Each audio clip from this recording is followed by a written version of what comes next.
Coming on to the feature on day 3 of the Cheltenham Festival. It is the stairs hurdle over 3 miles. Grade 1, 5 key stats. Only 6 horses aged 9 or older have won the race in its history. There have been 3 multiple winners this century. 15 from the last 17 have finished first or second last time out. So they need to be coming into this race in good form. This century, no winner has come from the Hatton's Grace. So Ronald Pump fans, take note of that one. The last 3 winners are the only winners to have come from the Albert Bartlett. So I was quite surprised at that one. I'll give you a quick show of betting in the stairs hurdle. It is 11-4 Paisley Park. Tyne Hill is a 7-2 chance. Sir de Burley 8-1 was the Pretemps winner last year. Bailey the Jew holds an entry 10-1. Florine Porter, Mike Vince, you're a fan. I think he won a handicap this time last year off a mark of 119.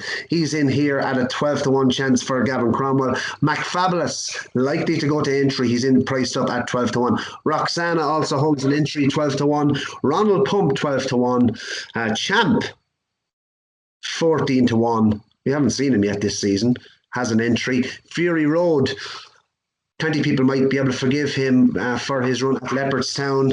16-1 for him. Great White Shark 20-1. And it is 20-1 the rest.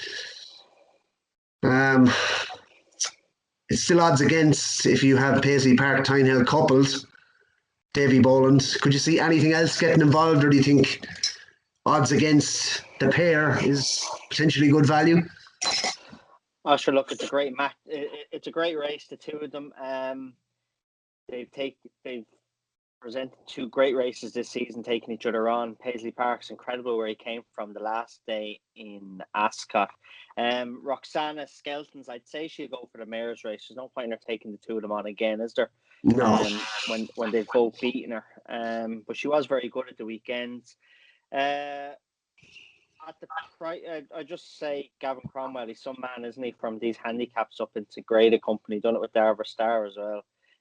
Florine Porter was very good the last day, but Fury Road, like I said about Ballyadam, I give him another chance because he was one of them horses as well that wasn't 100%.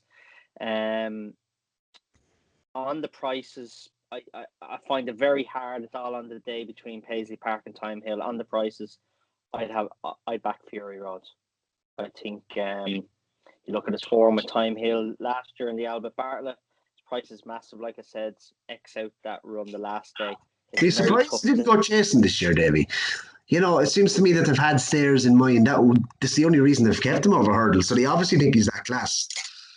Oh, they do. They think he's well up to this. And of course, whatever about Gordon, we all know Michael O'Leary and Eddie, it's all about chasing for them. They've no interest in hurdlers.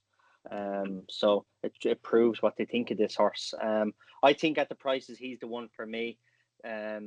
He was only just beaten by Monkfish and latest exhibition last year, and I just think take out that run, and he's the one for me on the prices. But it will be a great race. You know, Paisley Park and Tyne Hill have served up 2 great races this season. Interesting. Mike Vincent, say there could be a strong possibility you might steal my thunder here. Well,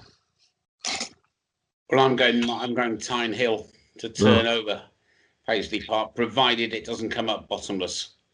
I think Tyne Hill was the unlucky horse of the Albert Bartlett. A great winner at Newbury, and that was, to me, the better of the 2 races, because the World's End led them at Ascot, and it was a bit like the World's End in those conditions. So I think Tyne Hill will finish in front of Paisley Park. Are we in for a shock? Great White Shark is one I'm sure that you want to talk about, who's in a handicap at the Dublin Racing Festival. And Main Fact is back for more, having had a break after finding even the Grand 2 horrible for him at Ascot. But no, I've been sweet on Tyne Hill for months, and I've seen absolutely nothing to make me change my mind. He was unlucky in the Albert Bartlett, and he's done nothing wrong this year. Hasn't had a lot of racing, Mike Vince. I heard Philip Hobbs actually speak. Not bothered. No, that's what I'm saying. But that's what I'm saying. He's a potential to improve again. Like, I mean, and he was quite keen the last day, but he looks the class angle, doesn't he? In here, to be fair. Yeah, and I think he's. I think he will turn over. He's 2 years younger than Paisley Park, so you're right. There's possible some improvement. There'll be a few speedsters in here. It'll be a decently run race, and I would rather be Mr. Johnson than Mr. Coleman. And as I say, I think Tyne Hill would be close at this stage to my best bets of Cheltenham. Interesting. Yeah, look, it's hard to see how either or can't go and do it here. But look, I did find one at a bigger price. Again, I'm going for that non-runner, no bet market. I think it's crucial to get the value. We are 7 weeks out now from the Cheltenham Festival, and I just think there's a potential value in this non-runner, no bet market. And the one I found in here, don't laugh, lads. It was one of Mike Vince's horses to follow over fences this year. And I find it very interesting. He's got an entry. And I remember saying it last year after Cheltenham, he went off fancy for the Ultima. The horse is Vindication, and I've long thought that this horse could be better over hurdles. He's had very few runs over hurdles. He's one of the only horses to beat Champ on the racecourse, so he's clearly talented. I find it interesting that Kim Bailey did say if he couldn't get a run into the horse before Cheltenham, he holds an entry in the Stayers hurdle, and at 20-1 each way, non-runner, no bet. I just thought this horse has class, and I think he's a huge engine. And I do think his jumping lets him down over fences. So I have seen, when I saw him entered in here, I've long thought that a switch back to hurdles could suit him.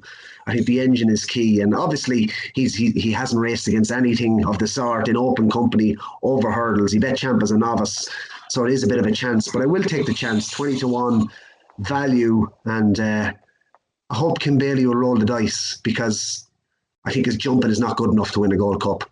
So 20-1. We saw what Big Bucks all those years ago was meant to make up into a chaser and ended up going back over hurdles. And these things can happen. Bouverdere, another example. I know that was in Champion Hurdle Company, but a high quality horse over fences going back over hurdles, I think is interesting. Vindication, I think represents good value here. 20-1 non-runner, no bet.